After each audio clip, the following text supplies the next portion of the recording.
Hello दोस्तों, HM लोवेराज couple में आपका स्वागत है। आज हम आपको हमारा जो स्टोरी है पार्ट 3 का जो आगे का भाग है वो आपको हम बताना चाह रहे हैं अभी। दोस्तों, हमारा जो ये जो प्यार की जो जर्नी ना जो हमारे साथ आज तक जो भी हुआ है, तो दोस्तों हम आपको जो बता रहे हो जो हमारी सच्ची कहानी है, जो हमारे साथ हुआ है, हम आपको वही बता रहे हैं। तो दोस्तों, जब हम यहाँ से हमारे मामा के गाँव वापस गए, जब हमें पुलिस वैन में छोड़ा गया, तो हम वहाँ पे गए। तो हमने वहाँ पे एक रेंट से घर लिया था, तो हम वहाँ पे रहने लगे। हमारा रेंट के घर यानी 2000 रुपये महीने से गिरता था वो घर का रेंट। तो दोस्तों, हम अभी वहाँ पे मुझे तो बाहर गाँव गए, तो मुझे कुछ काम तो इतना नहीं था, जो मिला वो मैं करता था इलेक्ट्रिशियन का काम। लेकिन दोस्तों, आप समझ सकते कि बाहर गाँव जो अपना गाँव छोड़ के अपन दूसरे गाँव में जाते हैं तो काम धंधे की इतनी ये नहीं रहती। तो फिर मैं वहाँ पे काम करने लग गया। फिर ऐसे में 2-3 महीने बाद 2-3 महीने के बाद में तनु को यानी मुझे खुशखबरी ऐसी सुनाई दी कि मैं पापा बनने वाला हूँ। तो हमें बहुत ही खुशी हुई, क्योंकि यार हमारा प्यार था और वो प्यार की निशानी हमारे पास आ रही थी। इसलिए बहुत ही खुशी थी हमें कि जो भी हो, लड़का हो या लड़की हो, वो आएंगी, कैसे होंगी, दोनों जैसे दिखेंगी या मेरे जैसे दिखेगा, कैसा होगा। तो हम ये से सपने सजाते हैं हमने। यानी मैं फिर काम को जाने लगा, शाम को जल्दी से आ जाता था कि तनु प्रेग्नेंट थी। फिर दवाखाना ये करते करते मुझे यानी। और कैसा हुआ दोस्तों, जैसा इनका जो काम था, एक नए गांव में जाकर कुछ काम इतना मिलता नहीं, तो हमें जो घर का रेंट 2000 रुपये होता, ऊपर से 500 रुपये लाइट बिल, कुछ घर का किराना और कुछ मेरी दवाखाने का खर्च, उसकी वजह से हमें बहुत दिक्कत है। कभी कभी हमने कैसे दिन काटे, कभी कभी हमें खाने के लिए नहीं रहता था, तो भी हम दोनों एक साथ बहुत खुशी से रहे। दोस्तों, हम कभी निश्चित चावल बनाकर खाते थे, कभी बहुत यानी दोस्तों हमने जो दिन निकाले तब अभी तक याद आते। दोस्तों, हमारे पास यानी कुछ भी नहीं था। आपको पता है, जब भी हम कभी दवाखाने में जाते थे और बाहर कुछ चीज दिखती थी, जैसे कुछ भी ऐसी होटल में, तो हम वो खाने के लिए तक तरस जाते थे। लेकिन हम कभी एक दूसरे को बताते नहीं थे क्या हमारे मन में क्या चल रहा है। फिर भी हम बहुत अच्छे से खुशी से एक साथ दोनों रहते थे। दोस्तों, हमारा हमने किसी से कभी मदद भी नहीं ली, मदद नहीं मांगी। इनके मामा उसी गांव में रहते थे, लेकिन अभी उनके घर पे कभी हम गए भी नहीं कि हम भूखे हैं तो हमें खाना दो क्या ऐसा। लेकिन हाँ, मेन बात ये भी थी कि इन्होंने भी बहुत मेहनत से वह काम किया और जो फर्ज था वो निभाया पूरी तरीके से। तो आप ही बताइए दोस्तों, यही तो प्यार होता है सच्चा। और वैसे क्या बोलते हैं, जो मुसीबत में एक दूसरे के साथ कभी ना छोड़े, उसी को प्यार बोलते हैं। और हमारा प्यार सच्चा है। जैसे वैसे मैंने यानी दवाखाना या ट्रीटमेंट चालू करी था कि पहले महीने से चालू कर दी उसकी ट्रीटमेंट। और आपको तो पता है कितना खर्चा लगता है दवाखाने में, जब प्रेग्नेंट एक लेडी होती है। अंत में उम्र में भी इतनी बड़ी नहीं थी, तो मुझे कुछ समझता भी नहीं था। बात ऐसी थी क्योंकि हमारे पास बड़ा कोई नहीं था घर का, तो हमें यानी कुछ भी हमें जानकारी नहीं थी कि क्या करना होना, क्या करना चाहिए, औरत ने कैसे रहना चाहिए, वो हमें कुछ जानकारी नहीं थी। क्योंकि दोस्तों, तब हमारी उम्र यानी तनु की उम्र तकरीबन यानी उसको 20 रनिंग चालू था, 20 साल, और मुझे मैं 28 साल रनिंग चालू था। और हमें मुझे इसका पता भी नहीं था कि उसमें क्या होता है, कैसे होता है, कैसे क्या करना चाहिए, कुछ भी नहीं पता था। और आपको तो पता है, हम छुप कर भी तब रहते थे, वहाँ पर कहीं जाते नहीं थे। दोस्तों, और वो एक डर रहता था कि कोई हमें देखना ले, कोई हमें कुछ करना ले। और ऐसे प्रेगनेंसी में कोई कुछ कर दे तो भी डर रहता था लगा हुआ। और हाँ दोस्तों, और एक बात हम बताना भूल गए आपको, क्योंकि हम उधर रहने से पहले हमने रहे हम वहाँ पे। फिर उसके बाद मैंने जैसे तनु की यानी मैं 7 तारीख को हम हमारे गांव से भागे थे और 11 तारीख को वापस हम पुलिस स्टेशन में आए थे और फिर वापस यहाँ से हम पुलिस स्टेशन में से हमें वहाँ पे छोड़ा गया, वापस मामा के गाँव हो गया हमें। हम रहने लगे। उससे पहले हमने यानी जो रेंट से कर लिया ना, तो उसके यानी 15 तारीख को हमने 15 जून को 2012 में हमने मंदिर में शादी की और पूरे हिंदू रीति रिवाज से हमने यानी जो मंदिर था वहाँ का बड़ा मंदिर था, शिव मंदिर था, वहाँ पे शादी की।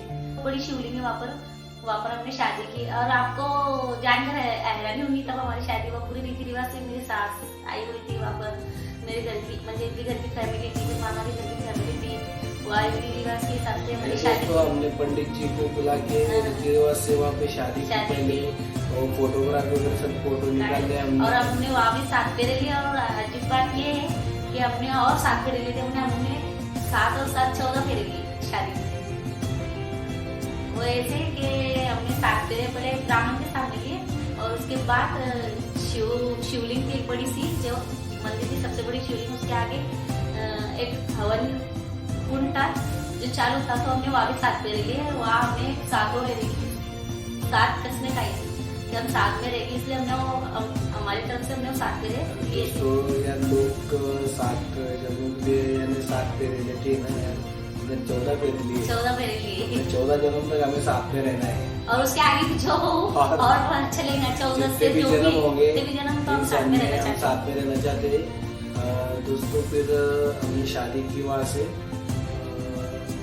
और फिर हम वहाँ पे रहने लगे रेंट से रहने लगे। तो हमने फिर इसको प्रेग्नेंट हो गई तनु, तो फिर हम उसकी ट्रीटमेंट चालू कर दी मैंने।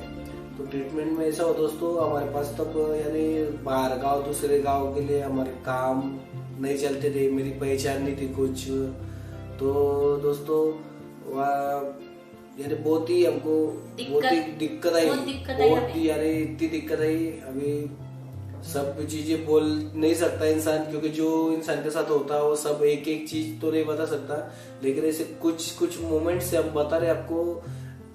बहुत बार ऐसा हुआ, तनु प्रेग्नेंट थी, तनु को बहुत से अच्छी चीजें खाने का मन होता था कि ये लेके आओ, यानी पानी पूरी लेके आना, कि यानी कुछ जो भी खाने का चीज उसको इच्छा होती थी, यानी मैं लाता ही था थोड़ा सा अगर उसको कोई कुछ लाने खाने के लिए। लेकिन कभी कभी वो दोस्तों ऐसा हो जाता था कि पैसे नहीं रहते थे, रेंट के लिए पैसे जमा करने पड़ते थे, 2000 रुपए रेंट के लिए जमा करने पड़ते थे। घर का खाना है, घर का सब कुछ, यानी आप समझ सकते हैं कितना खर्च लगता है। तो दोस्तों काम नहीं, पहली बात तो दूसरे गांव में जाके ऐसा काम मिल नहीं सकता ना, जो है वो करना पड़ता था, जितना मिला उतना करना पड़ता था। तो फिर हम वहाँ पे जैसे वैसे रहने लगे। तो दोस्तों ऐसे में यानी जो वहाँ पे जो हम रहते थे ना, वहाँ पे जो पानी था वो पानी बोरिंग का था। तो बोरिंग के पानी से क्या हुआ दोस्तों, उसमें जो क्षार ज्यादा रहता है, वो तो क्षार से अभी तनु उसमें खाना बनाई थी, बोरिंग के पानी में खाना बनाना, वही पीना हमने। तो और दाल में अगर दाल नहीं गलती थी बोरिंग के पानी में, तो मुझे किसी ने बताया था कि दाल नहीं गलती है, या तो जैसे आपकी सब्जी नहीं गलती तो उसमें सोडा जैसा खाता सोडा होता है अपना, उसमें सोडा या नमक डाल के उसको एक गला लेती थी। तो उससे क्या हुआ दोस्तों, हमको तो इतना समझ नहीं थी, लेकिन तनु को जैसे 7वां महीना लगा तो तनु के जो पैर है वो ऐसे सूजने लगे बहुत से, यानी उसकी तबीयत खराब होने लगी। अभी मैं हाथ पैर पीले से पड़ने लगे थे। लेकिन हमको कुछ अभी ऐसा, पहले मैं जब छोटी थी तो मैं हमसे सुना करती थी कि भाई जो औरत प्रेग्नेंट होती है तो उसके हाथ पैर में सूजन थोड़ी सी नॉर्मली होती है, लेकिन मेरी सूजन जो होती है एकदम कुछ अजीब सी थी, एकदम ऐसे एकदम गादी जैसे हाथ पैर हो गए थे मेरे, एकदम जो मुझे बहुत सारे फूल चुके थे हाथ पैर। तो मुझे फिर भी इतना समझता नहीं था, मुझे लगता था सोचते थोड़े बार, लेकिन इतनी जानकारी नहीं थी हमें। दोस्तों हम उस दिन दवाखाने में गए थे, उस रात को मैं दवाखाने में गया उसको लेके तनु को।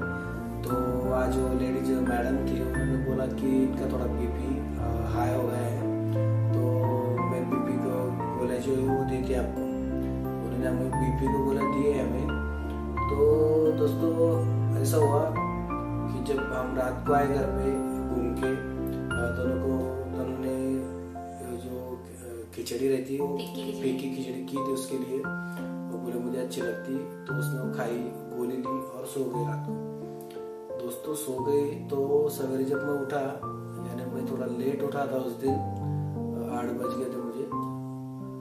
तो दोस्तों तो मैंने देखा बाजू में तनु यानी ऐसी बेहोश जैसी सोई थी, तो मैंने उसको उठाया तो उठ नहीं रही थी। फिर मैंने पानी लिया, पानी मारा उसके मुंह पे, फिर वो उठ गई। मुझे ऐसा लग रहा था कि उसकी धड़कनें बहुत सी तेज हो रही थी, तो मैंने उठाया उसको और उसको बोला, मैंने चल तू उठ जा भी, मैं दूध लेके आता, चाय बनाएंगे। तो मैं ब्रश करने गया दोस्तों उधर, तो तब तक मुझे ऐसे आवाज आई जोर से ग्लास गिरने की। तो देखा मैं वो आके, तो यानी मैं शॉक्ड हो गया एकदम आके, क्योंकि दोनों को देखा, उसको एकदम ऐसे झटके आ गए थे एकदम ऐसे जोर से, जैसे यानी एक अटैक आता ना इंसान को, वैसे वो जोर से ऊपर उड़ रही थी। तो मैं यार अकेला हम दोनों रहते थे, मैं डर सा गया वहां पे। मैंने देखा, फिर उसको मैंने यानी थोड़ा सा प्रेस किया, ये किया, तो फिर वो थोड़ी सी नॉर्मल हो गई। तो यार मुझे इतना डर लगा था, मैं रोने लग गया था कि यार ऐसा क्या हो रहा है। उसका बीपी एकदम हाई हो गया था, उसको झटके आ गए थे प्रेगनेंसी में बीपी हाई होने से। तो फिर मैंने मेरे मामा का लड़के की जो रिक्शा थी ऑटो, तो मैंने उसको फोन लगाया, जल्दी से आया, हमें दवाखाने में जाने का है। तो बोले ठीक है। तो फिर वो आया टाइम पे, फिर मैंने बताया दोनों को और वापस दवाखाने में गए। दोस्तों एक बात बोलूं, तब हमारे पास यानी कुछ भी पैसे नहीं थे मेरे जेब में, सिर्फ दोस्तों तब सिर्फ 30 रुपए थे, सिर्फ 30 रुपए। तो दोस्तों 30 रुपए लेके मैं यानी मैं वहाँ के सिविल हॉस्पिटल में गया। तो सिविल हॉस्पिटल में जैसे मैं गया, तो जब वहाँ पे जो एक छोटा सा गांव था, तो दवा जो सिविल दवाखाना था वो भी इतना बड़ा नहीं था। हाँ, छोटा यानी छोटा तालुके का गाँव था, इसलिए इतना बड़ा नहीं था। तो फिर उन्होंने देख ली कंडीशन वाई, और दोनों को वहाँ भी झटका गए। वहाँ पे जो से यानी दवाखाने में बाहर ही मैं बैठा था ना, वहाँ पे जिसको बहुत ही जब पड़ा था वो झटका गया उसको। सब लोग देखने लग गए वहाँ पे कि ऐसा क्या हो गया औरत को, यानी वो प्रेगनेंसी में उसको झटके आना। मुझे तो कुछ समझ नहीं रहा था यार, मुझसे अकेले से दोनों उठाई नहीं जा रही थी।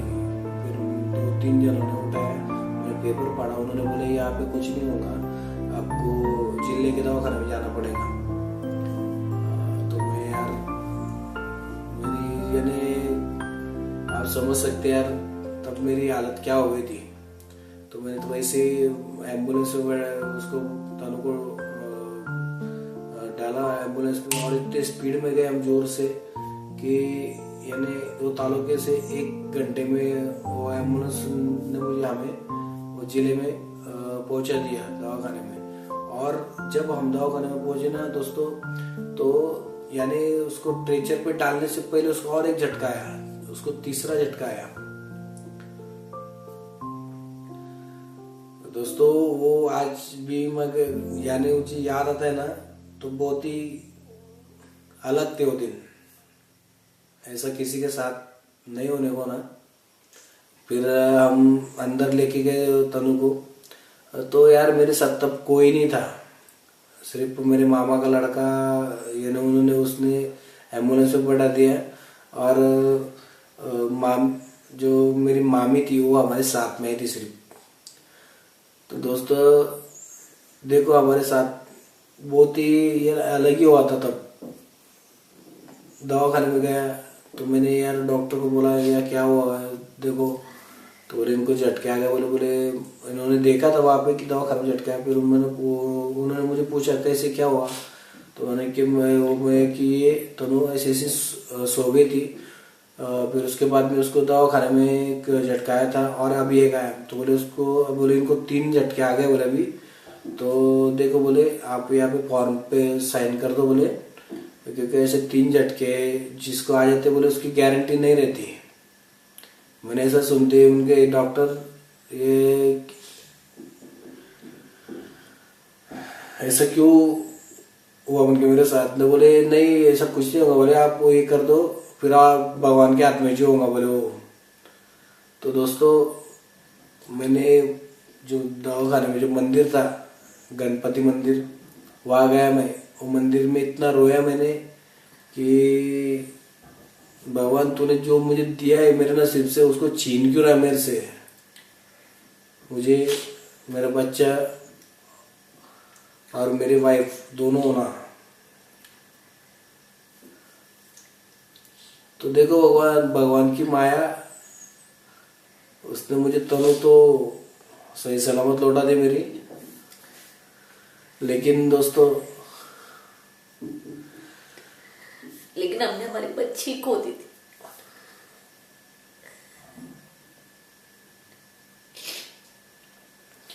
हमने हमारी बच्ची खो दी दोस्तों।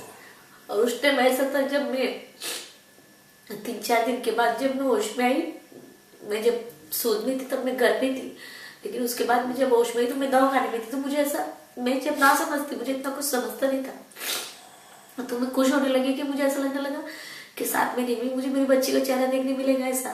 फिर मैंने पूछने लगी कि अपनी जो भी लड़का लड़की जो भी अपना बच्चा है वो अब इस दुनिया में आ जाएगा इतनी जल्दी से, लेकिन मुझे इन्होंने बताया नहीं था कि बच्चा पेट में मर चुका है। दोस्तों अरे इसको पहले से झटके आ चुके थे, इसलिए डॉक्टर ने बोला था कि इनको ऐसा कुछ मत पता है कि जो उनको हाइपरटेंशन दे, उनकी बीपी बढ़ा सकता है। तो मैंने तनु को कुछ भी बोला नहीं, क्योंकि मुझे डॉक्टर ने पहले बोल दिया था कि आप वाइफ तो अभी खतरे से बाहर है, लेकिन आपका बच्चा तो पेट में मर चुका है। दोस्तों मैंने आज तक मुझे रोना नहीं आया था कुछ भी बात कर, यानी बोलते ना आदमी का दिल पत्थर का होता है, तो मुझे ऐसे देख के दुख ठीक है लगता था, फीलिंग होती थी कि यार दुख होता है ऐसा वैसा। लेकिन उस दिन मैंने जितना रोया आज तक कभी रोया नहीं था। अचानक से उस दिन मैं बहुत खुश होने लगी, मुझे लगने लगा 7 महीने में मेरा बच्चा मेरे सामने आ जाएगा, मुझे अब 2 महीने का इंतजार करना नहीं पड़ेगा। मैंने इन्हें बताने लगी, लेकिन इन्होंने मुझे कुछ बताया नहीं, मैं खुश होने लगी। लेकिन मैंने ये भी नहीं पूछा कि मैं दवाखाने में क्यों आई, क्योंकि मुझे बच्चे के आने की खुशी थी, तब बच्चा मेरे पेट में ही था। लेकिन उस टाइम ऐसा हुआ, डॉक्टर आए चेक करने के लिए, तो डॉक्टर ने बताया कि आज रात को आपकी डिलीवरी कर दी जाएगी। मैं खुश होने लगी। फिर अचानक से रात के कितने बजे का टाइम था?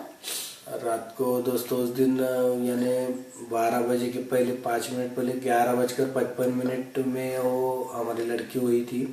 जब मुझे ले जाया गया तो ऑपरेशन थिएटर में, डिलीवरी रूम में, तो तब मैंने एक लड़की को जन्म दी।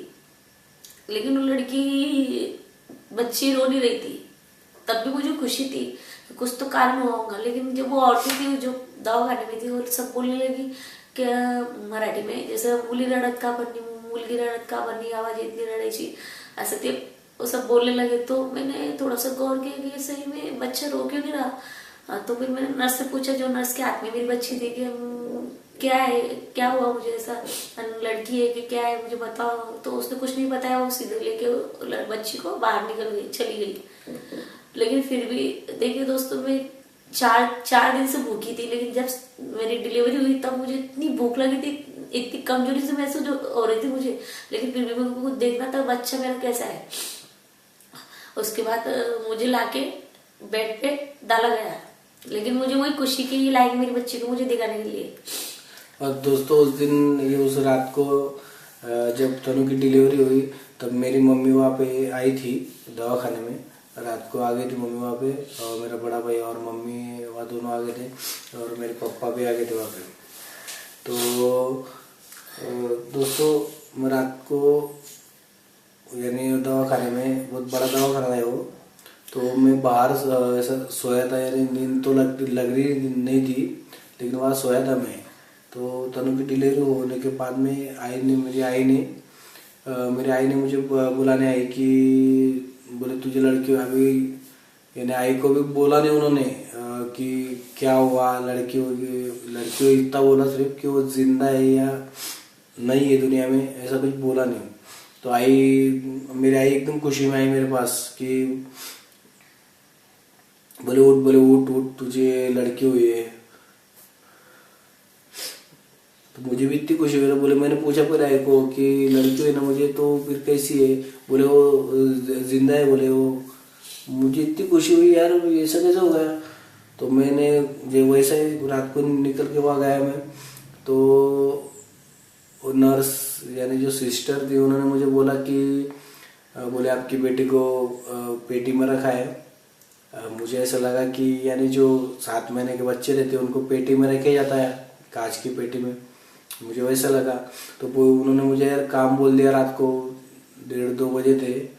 उसके बाद में उन्होंने मुझे बोला कि आगे दवाखाने में लेडीज थी कि उनको क्या फॉर्म भरने का था कि आप उनके साथ जाओ, बहुत बड़ा दवाखाना तो वो फॉर्म भरने के बहुत आगे था। तो मैं उनके साथ चला गया यार, उनमें बहुत यानी उन्होंने मुझे जानबूझकर ऐसा घुमाया कि इनको डायरेक्ट नहीं समझने कौन ऐसी चीज़ें। तो फिर मैंने पूछा सिस्टर से, यार मेरी बेटी कहाँ पे है, बेटी हो ना मुझे?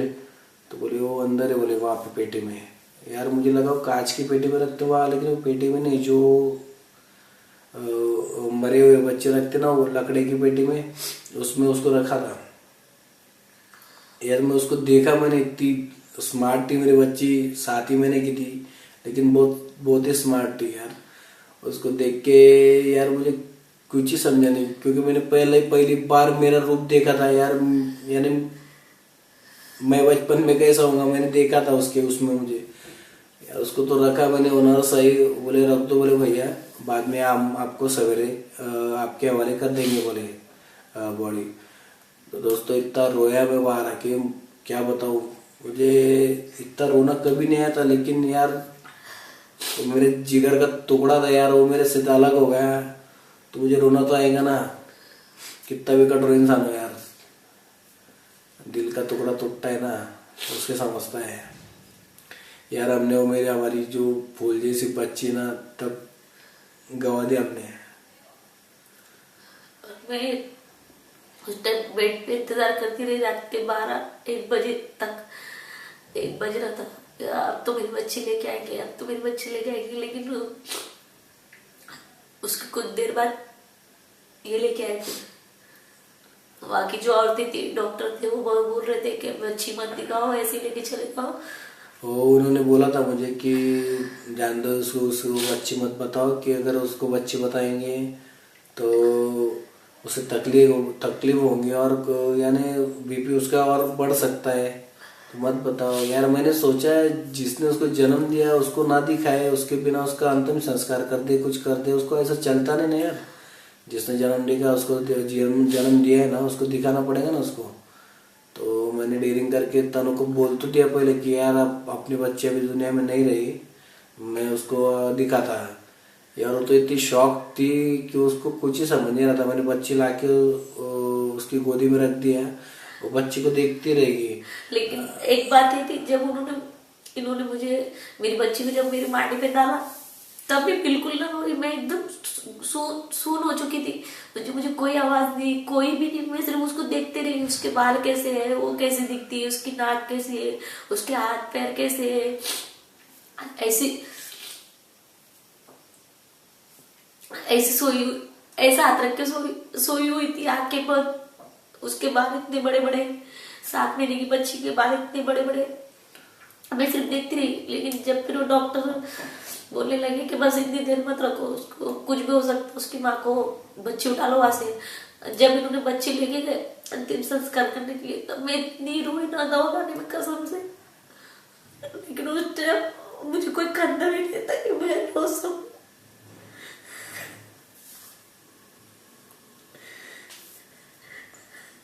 आज भी मुझे याद आती ना बच्ची की, मैं चुपके से रो ली थी, क्योंकि मेरे 2 बच्चे भी है छोटे छोटे। अगर वो मुझे देखेंगे तो क्यों रो रही मम्मी, मैं उन्हें क्या बताऊं कि उनकी कोई बड़ी बहन भी थी ऐसा। वो छोटे, उन्हें नहीं समझेगा, वो 17 सवाल करेंगे मुझसे। हमको छोड़ के चली गई हो, तो फिर हमने ये सोच लिया कि हम कुछ भी हो जाए, अब हम हमारे गाँव चले जाएंगे, क्योंकि हमारा हमने हमारी बच्ची को दी छुप छुप के रहने में, तो अब चाहे कुछ भी हो जाए, अब हमारे गाँव जाएंगे। फिर हम हमारे गाँव आने का हमने सोच लिया, डेयरिंग करके हम गाँव को आ जाएंगे, क्योंकि दोस्तों ऐसा छुप छुप के रहने में तकलीफ हमें हो रही थी और हमारे बच्ची हमने खो दी।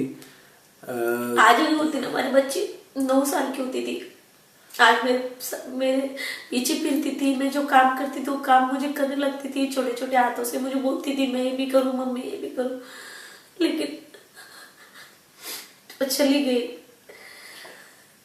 उस टाइम हमारे पास कोई मोबाइल भी नहीं था ऐसा ठीक से, जब उसका फोटो काट करके हमें आज भी अफसोस है कि आज उसका फोटो कोई होता हमारे पास तो कितना अच्छा होता। उस टाइम मैं इतनी सीरियस हो चुकी थी ना। फिर दोस्तों हम यहाँ पे हमारे गांव को आ गए। फिर हमने सोच लिया कि हमें अभी इधर नहीं रहना है, हमें गांव को जाना है।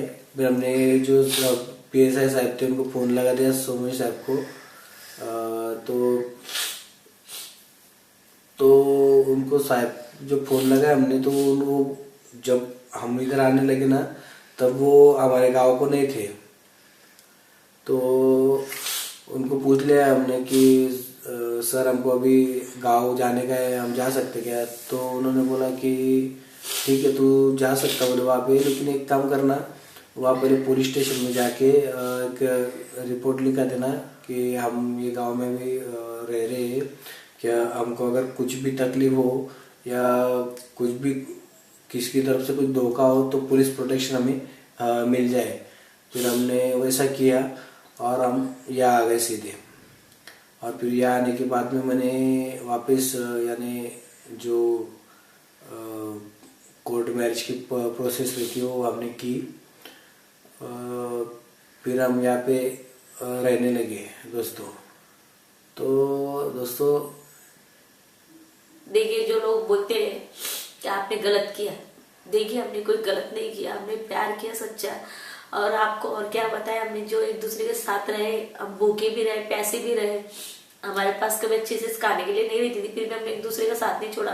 तो यार इसी को तो सच्चा प्यार कहते हैं। तो लोगों को ऐसा लगता है कि ये कुछ भी बता रहे, इन्होंने गलत किया, ऐसा नहीं करना चाहिए था, माँ बाप का दिल नहीं दुखाना चाहिए था। अरे हम भी एक माँ बाप है, लेकिन जहाँ तक रही हमारे बच्चों का सवाल, तो हमारे बच्चों की खुशी के लिए हम उन्हें वो करने देंगे, क्योंकि हमें पता है अच्छे से हमें जो खुशी नहीं मिली, जो मैं मेरे मन से रह नहीं पाए। बहुत से लेडी ने जो बोलती है कमेंट्स करके कि आपने अपने घर क्यों छोड़ा, आपने अपने मम्मी पापा का दिल क्यों दुखाया।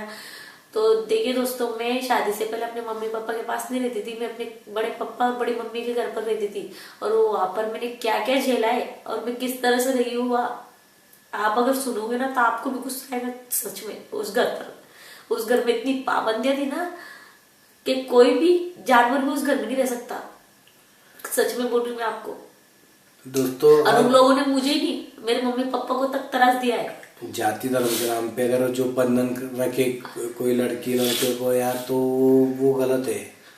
आप सबको यार इससे जीने का अधिकार है ना। देखिए दोस्तों, ऐसी कुछ कुछ बातें होती है जो सब मैं आपको बता नहीं सकती। मेरी शादी के पहले की जो मेरे मम्मी पापा के साथ हुआ है वो मैं बता नहीं सकती, लेकिन आप समझ सकते हैं कि मेरी भी कोई मजबूरी रही होगी, मैंने जो किया। और आज हम दोनों एक दूसरे के साथ बहुत खुश हैं। और दोस्तों, जो लोग बोलते हैं कि अलग धर्म से ये वो आप पैसे कमाने के लिए कर रहे, लेकिन दोस्तों हम ये आप लोगों को बताना चाह रहे हैं कि हमारे जैसा सच्चा आपको कोई दिखेगा नहीं। सच्ची शादी करना, प्यार करना, शादी करना कुछ गलत नहीं होता है, लेकिन उसमें इतनी दिक्कत आती है दोस्तों। और क्या क्या यानी इंसान को बहुत सी चीजें झेलनी पड़ती है। जो लव करते हैं एक दूसरे से, जो लड़का लड़की जो भी है, वो सिर्फ हमारी कहानी को एक बार देखे, आपको समझेगा, कोई आसान काम नहीं होता यार दोस्तों। लेकिन रियल प्यार करो, रियल दिल से होना, जैसा भी है। क्योंकि आज भी हम सुनते रहते हैं हमेशा, लड़का लड़की एक लड़के के साथ भाग गई, और कुछ नहीं, सिर्फ 8 दिन में 15 दिन में लड़के ने उसे मारा, और लड़की वहां रह नहीं पाई, उसे खाने को नहीं था, ठीक से रहने को नहीं, वो लड़की भाग के आ गई, फिर बाद में जमाने उसने बदल दी। ऐसा प्लीज मत करो। अरे इससे क्या होता है दोस्तों, इससे ये होता है सच्चा प्यार बदनाम हो जाता है। हाँ, इससे क्या लोगों को जो सच्चा प्यार है उसमें भी यही दिखता है, उनको लगता है कि सच्चा प्यार करने वाले यार कोई नहीं रहता। और आपको पता है जब हमारी शादी हुई थी नई नई, तब भी लोग ऐसी बातें करते थे कि दोनों एक दूसरे के साथ रहेंगे नहीं, ऐसे वैसे ऐसे बोलते थे। लेकिन आज जो लोग हमें देखते हैं, जो भी, तो वो हमें मान चुके हैं कि नहीं यार, हमारी मिसालें अभी लोग हमारी मिसालें देती है लोगों को, दूसरों को, कि यानी जिसका अरेंज मैरिज होता है उसका टूटने को आ रहा है, कुछ हुआ, झगड़ा हुआ, तो लोग उनको बोलते हैं कि देखो यार वो अलग अलग दोनों अलग अलग धर्मों से फिर भी एक साथ बहुत फिर भी खुशी एक से रह साथ दोनों बहुत खुशी से रह रहे यार। इन्होंने बहुत सा संसार उनका जोड़ा दोस्तों। और आपको एक बात बतानी भूल गई मैं, जब यहाँ आ गए थे ना हमारे गांव में, तो इन्होंने एक ब्राह्मण को कुंडली दिखाई थी मेरी, मुझे मेरा नाम बताया था उन्हें, कुंडली तो मेरी नहीं थी तो बताया था। तो उन्होंने मेरे जब नाम देखा, मेरी जन्म तारीख देखी, तो उन्होंने इनको बताया क्या, इन्होंने पूछा क्या हमारी कुंडली कितनी मिलती है, एक दूसरे कितने गुण मिलते, तो उन्होंने 36 में से 28 गुण बताया कि तुम्हारी 36 में से 28 गुण मिलते हैं, तुम दोनों की शादी अच्छे से टिकेंगी, और तुम दोनों के जो 36 में से 28 गुण जो मिलते हैं वो बहुत कम लोगों को मिलते हैं इससे, तो आप सही में एक दूसरे के लिए परफेक्ट हो। वो ब्राह्मण ने बताया, हमारे यहाँ के बहुत जाने माने ब्राह्मण है, वो जो भी बताते हैं सच बताते हैं। ऐसा लगता कि 85% तक तुम सेम। और हाँ, उन्होंने एक भी बताया था कि लड़का गर्म दिमाग का है तो लड़की उसे संभाल लेगी। उन्होंने ये भी बताया था, ये मुझे नहीं बताया था, ये ना इनकी मम्मी को बताया था, इनके बड़े भाई मम्मी ने जब देखने के लिए गए थे ना हमारी शादी हुई थी, तो आपकी लड़की का इसका कैसा रह पाएगा आगे चल के, क्या होंगी, तो उन्होंने मुझे बताया नहीं लड़की बहुत अच्छी है, बोले आपका लड़का गर्म दिमाग का है तो संभाल लेगी बोले। और मैं सही में वो गर्म दिमाग के है लेकिन मन के साफ है दोस्तों, यानी गर्म दिमाग का इंसान होता ही। और कभी कभी देखिए ऐसा नहीं है कि वो मुझ पर गुस्सा कर लेते, मैं भी उन पर गुस्सा कर लेती है, मैं कभी कभी गुस्सा करते में हो भी जाते थोड़ा सा झगड़ा, लेकिन हम 1 घंटे के अंदर फिर से ये मेरे पीछे पीछे अगर मैं गर्म दिमाग का है ना तो ये भी मेरे जैसी है, लेकिन आपको झूठ बर्दाश्त नहीं होता दोस्तों, सिर्फ ये, लेकिन हम दोनों एक दूसरे के लिए एकदम परफेक्ट है। और कभी हमें कुछ हो भी गया मन, तो हमारा जो छोटा लड़का है ना वो इतना डर जाता, उसको ऐसा लगता है कि मम्मी पापा में झगड़ा हो गया, वो मेरे पास आता, इनके पास जाता, लेकिन ऐसा कुछ नहीं होता हमारे में। हम कभी कभी ड्रामा करते हैं, उसको ऐसा लगता सही में झगड़ा कर रहे, फिर वो थोड़ी देर के बाद नहीं मेरे पास पीछे पीछे आते, गाने वगैरह बोलते हैं, मुझे मनाते, मैं भी फिर अच्छी हो जाती हूँ दोस्तों। और दूसरी बात ये, हम यहाँ पे आए तो हमें डॉक्टर ने यार 6 महीने तक या 6-7 महीने तक की बच्चे की प्लानिंग आप कर नहीं सकते, तो उसके बाद में हमारा बड़ा लड़का मोहित हुआ, तो दोस्तों हम फिर सब जो गम है हमारे जो है सब भूल गए। और मेरा बेटा जब हुआ मुझे, तो उसके बाद मुझे यानी यार बहुत से काम। और आपको पता है जब हमारा बड़ा लड़का होने से पहले हम बहुत दिक्कत झेले हमने, लेकिन जब जैसे हमारा बड़ा लड़का मोहित इस दुनिया में आया, जैसे उसका मुझे दवा खाने से हम घर पर आए, तो वैसे ही एक बड़ा सा फिटिंग का काम मिला। फिर मैंने बहुत बड़े बड़े काम मिलने लगे मुझे यार। बोलते ना वो ऊपर वाला जब देता है ना तो छप्पर फाड़ के देता है। और वो ऐसा भी कहते हैं ना कि जब कोई बच्चा जन्म लेता है तो कुछ ना कुछ नसीब उसका साथ लेके आता है वो, तो उसने हमारे लिए बहुत कुछ लेके आया ना। जब जो भी है हमारे दोनों बच्चों की वजह से है। आई भवानी हमारी कुल देवी है, हम उसे बहुत प्यार करते हैं, उसकी कृपा से हम आज है, जो भी है जैसी भी उसकी कृपा से बहुत खुश है, और उसका हमेशा हम पे हाथ है।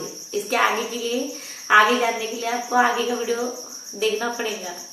और दोस्तों हमारे चैनल को प्लीज सब्सक्राइब कीजिए, लाइक शेयर सपोर्ट कीजिए। हमें समझे, हम बहुत पाक साफ है, और हम जो भी है जैसे भी है हम सच्चे हैं, झूठ कभी हम बोलते नहीं। और मैं ये नहीं बोल रही हम झूठ नहीं बोलते, लेकिन मुंह से निकल भी जाता होगा, लेकिन बस मैं इतना कहती हूँ कि हम जो भी आपसे बोल रहे हैं वो बिल्कुल सच है। और जो भी हमारे साथ कहानी हुई दोस्तों, ये जो हमने जो आपको बोली, जो इसमें का एक यानी थोड़ा सा यानी पार्ट था, ये जो हमने आपको बोली यार, ये हमने आपसे इसलिए शेयर की, हमारी बच्ची की कहानी हम बताना तो नहीं चाहते थे, क्योंकि हम जब भी याद करते ना हम रो देते, लेकिन आप हमारी फैमिली हो, इसलिए हमने जरूरी समझा कि हम आपसे जो दबाए रखा था मैंने जो इतने सालों से, क्योंकि मैं अपने माँ बाप से कभी मिली नहीं इतने साल से, तो मैं आपको फैमिली समझती हूँ, और अपने माँ बहन भाई सब आप ही हो मेरे सब्सक्राइबर, इसलिए मैंने ये जो दर्द था इतने सालों से मैंने आपके साथ बयां किया।